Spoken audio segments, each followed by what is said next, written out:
firstly, I'm going to cover off who I am and why I'm standing in front of you. I'm going to go through how organisations should structure their video content strategy, production techniques on how you guys can make your own video content without coming to me and talking to me later. Then we look at how you're going to prioritise all this content you're going to go and make tomorrow, my top 5 tips for videos, and then if we've got any minutes left over, we'll do a Q&A. I look at my last kind of 10, 15 years in 3 different sections. So I had jobs, I've had a career, and I'm currently in my calling. I wrote a book, it's on Amazon, it's called Job, Career, Calling. So my jobs, I was a removal man, a real estate agent, and a factory worker, all on the same kind of social level. Then I got relocated to Vodafone New Zealand, hence my accent kind of switching between an all black and a chimney sweep. Physically neither. But I worked kind of a global service delivery right up to corporate account management, looking after the likes of HSBC, Deutsche Bank, Lehman Brothers when they were around. Then I worked for a creative agency, or a video content agency called Frontside Media. And that was kind of a sidestep from corporate sales into selling an agency. And what I realized was that my calling was I helped grow businesses using content.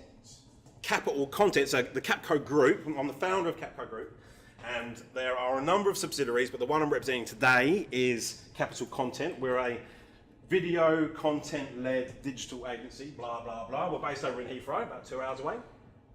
We do video, photo, and social, ranging from short form video, 29 seconds up on social, right up to half-hour documentaries. And it all starts with an objective. So if you want to sell more product, raise brand awareness, we'll come up with video content strategy to help achieve those objectives. And in the last 5 years, I've produced 3,000 videos. That's enough for the sell.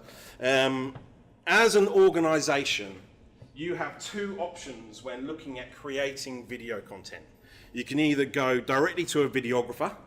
It's relatively low cost. You've only got one person to deal with, but they tend to have trouble coming up with the concepts. They're really there just to kind of press the buttons. So you just need to direct them to kind of take the video. Or you can go to a full agency, which is relatively high cost. They have a full team of people looking after you, a creative director, a key account manager, whatnot. They can handle the concepts, the production and the distribution, but they start bringing out portaloos and catering trucks for a 30-second video. Capital Content sits right in the middle, where we handle the concepts, the production, the distribution, the strategy, but we only charge for the production itself. So into my overall video content strategy. Now, every time I give this talk, I always feel like I'm teaching people to suck eggs. So apologies if I'm teaching to suck eggs. There are about 20 video production companies in the room right now. So again, I apologise. But really, the way businesses need to look at themselves are as a media company. So if you are Joe Blogs Limited, you need to be representing yourself as the BBC, like a TV network. And underneath the TV network, you have channels. BBC One, BBC Two, BBC News. And as an organisation, you should have these channels of video content. And each one should be an objective. So if you wanted to raise brand awareness, sell more product, you would channel these pieces of video content. So there are specific videos that specific content, that you would see on BBC One that you wouldn't necessarily see on BBC Two and vice versa. So you need to generate video content down these channels. And then after the channels, you have seasons and episodes, so episodical content. I was talking to actually Brand Recruitment, which I'm assuming are these people at the back here. I was talking to those guys earlier, and they have a 3-minute video about why it's great to work at Brand Recruitment. What will happen with that video is it will get rinsed for 3 months. No one will watch it because it's 3 minutes long. What you should be doing is asking all 30 employees 30 seconds as to why it's good to work at Brand Recruitment. Therefore, you have 30-second videos posted once every week. That's pretty much 10 months worth of content, rather than one 3-minute video that no one's going to watch. So, as we all know, we've got the TV network across the top, the channel of content, which are your objectives, or your goals that you want to achieve. The season, we can separate it. And although the BBC have obviously called it BBC One, you don't necessarily need to name these channels. I do. I have what they call Focus Live and The Rant. The Rant is where I go on about what's shit in TV. But I give it a logo, but I do that for two reasons. One, it allows the viewer to be told straight up front on what type of content that they're going to be watching, and it allows the organisation internally to buy in to this kind of content. Does that all kind of make sense? It's all really simple stuff. We all know what the BBC looks like from a network perspective, but we just need to apply that to your own organisation when making video content. So these are the three, what I would say, three bare minimum channels any organisation should have. This is outside your own objectives around selling products or raising brand awareness or whatever. The first one is thought leadership. We've all heard this thought leadership kind of banded around for the last couple of years. It's a B2B and B2C play. I'm not going to ask you what that means. You all know.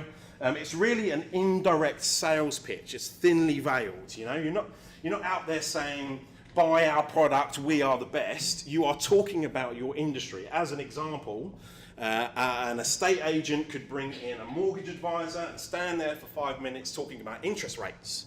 It's reactive. When people come to your website, they want to know that you know your shit and not necessarily know your own product. You want to know your own industry. It's that indirect, thinly veiled sales pitch. Can be interviews, discussions, and relatively high production. The next one is behind the scenes. We all know people want to see behind the logo. They want to see the people actually within the business. It can be both video and image, and suggest to actually do it yourself, you know. I'll give you a few tips later on how to kind of produce better content yourselves. Everyone's got a really dope camera in their pocket right now. Can be mid to low production, but you've got to have these basic rules when making video content, which I'll go through in a minute. An example of behind the scenes could be a time lapse of an office renovation, or a diary entry of a day in the life of one of your sales guys, whatever it might be, but shot personally, shot with your phone, you know? And the last essential channel that any organisation should have is the community involvement channel. Now this has two strategies, what I call the 1 mil, 2 mil, and the boomerang. The 1 mil, 2 mil is, if you were to spend 1 mil on charity, you need to spend 2 mil telling everyone about it. And then boomerang is, if you give back to your community should then, hopefully, give back to you. And that can be done through sponsorship and either at company or employee level. So whether there's like staff members doing a Tough Mudder or a 5K run for charity, you sponsor a local football team, go out and make content, take photos, do little videos with your phone. And really, I hate this word, it's for the millennial buying group. The millennials have a lot of disposable income, but they've got generally strong opinions. And I think if you can show that you are a moral or ethical company in front of the millennial buying group, then they're going to pick you against your competitors that don't highlight the fact that you support a local football team or some of your staff do a 5K run. It doesn't take much to do it. Again, it can be the DIY stuff. So that's kind of the three basic channels that any business really should have. I grow on that when I build strategies. I grow on that from if you wanted to sell more product or whatnot. Production techniques, cool. So this is where you can make your own video content better. There's very few people out there that are making their own content well enough. I diss a lot of people in my own office, shouting at the videos, and stop using portrait. So, as a beginner, horizontal. No one wants to see like the zoomed in, blurred video footage either side of the portrait video. Only use portrait if you are doing IGTV, Instagram stories, or Snapchat. Always use, where you can, the rear-facing camera. It's better quality. I would say 80% of the people in here have got an iPhone. Majority are going to be the newer ones. Therefore, it's going to be 4K, 50 frames, so a bit of slow-mo. Make sure it's well lit. I don't mean it's well lit. I mean, make sure it's lit well. And then, apologies, but use a selfie stick. Your hands are shaky, you're drinking too much on a Friday. You need to make sure it's on a stick or a tripod, really. For intermediate users, really everybody, have a microphone, a lapel attached to the actual phone itself. It's 10 quid from Amazon. I'll give you a commission link later. Have a spotlight. This is just to make you look hotter. Really what you want is one of those cases that has a ring light around the actual phone itself. You want to see those rings in the eyes, not when you're wearing glasses, but definitely get a spotlight. A tripod, relatively extendable, so have a short and tall one so it can sit on a desk or you can take it out of the office. And we all know iPhone batteries are shit, so we need an external battery. And if you are a pro, and I actually saw this in the talk about the diagram, the notes, one of the guys that did the video talk mentioned about a gimbal and a microphone. This is a gimbal, not Gumbleton. This is a DJI Osmo, it makes all the drones. It's £129, it's a fucking bargain. It will stabilize your footage. You can move around like that, you can run. I don't bother running. You can run and the camera will stay still. It uses your phone, it uses your phone as the camera. You can spend another few hundred quid and have the camera kind of built into it, but it's an amazing piece of kit for 130 quid, an absolute bargain. So the applications you should be using, so once you've gone and shot all this video content, well first you've strategized and then come up with your concepts, then you've gone out and bought all the tools to go and shoot it, you've shot all the video content, how the hell are you going to get it on Insta? You now need to go and use these applications. So Rush is relatively new. This is all made by Adobe. Rush works on iPhone, Android, iPad. That's really good if you've got an iPad, it's dope. And then Spark Post, that's amazing. That's for photos and images, overlaying text. It creates videos as well. This is super quick, man. Like you can create a really dope piece of content within like 30 seconds and post it up on Insta. Rush is a little bit, you know, you've got to have the general understanding around video, fading in, fading out, tracks, audio. You just got to have a general understanding of what video is, which most people kind of do. And then if you want to spend £700 a year, I advise don't spend £700 a year with me. You can use the Adobe Creative Cloud, which has a full-on Premiere, Photoshop, Lightroom, all of that stuff. If you have an in-house videographer or an in-house creative, they tend to know how to use these sort of things. Prioritization. So now you've got everything ready. You now go, holy shit, I've got 500 videos to make. What am I going to make first? I came up with a content priority matrix. Ooh. Really, it's just a spreadsheet. But what we're looking at here is the channels across the top. Thought leadership, behind the scenes, community involvement. For me, I want to make cash. Thought leadership for me generates revenue. So that is most important to me. That's what I will put here first. And therefore your channels that are lesser important will go further down the line. Then you think about your episodes, all of your topics to do with your thought leadership, behind the scenes and community involvement. And then you start with this video. And then these 3. And then these 5. And what you'll see is a kind of a landscape of all the videos that you want to create. If you have kind of 30 thought leadership, but only 3 behind the scenes, you know you need to make more behind the scenes. It's all super simple stuff. So the £1.99 strategy, we all know that that's £2 quid. We see a car for $4,999. We know that's £5 grand. We're not idiots. We're desensitized to that because it's been happening for thousands of years. From a video content perspective, it's a relatively new medium in comparison to currency. Keep your videos at 29 seconds or 59 seconds because you are still tricked as to say if your video is 29 versus 31, you are more inclined to watch the 29-second video because I have less than 30 seconds in my life to watch a cat video. So that's a £1.99 strategy. Add some raw, so that's your kind of behind the scenes. Make sure you do take a bit of shitty video because it makes the glossy look even better and it shows that you are real people. 3 reasons for going viral. That is a video by Kevin Aloka. I really recommend you go and watch it. I'll give you the notes right now. He was the head of statistics for YouTube like about 10 years ago when YouTube was just kind of coming about. And he, after doing all of this reporting, he came up that there was only 3 reasons why a video goes viral. So many clients come to me and say, oh, make me a viral video. I'm like, oh, I can't make you a viral video. It's the viewer that makes the video go viral. So the only 3 reasons are what he explained as tastemakers, which we now call influencers, audience participation. So has anyone seen that video or a number of videos where the person gets out of the driver's seat and they're dancing to a song and the car's rolling along? It went viral because there's audience participation. They're making their own version of that video.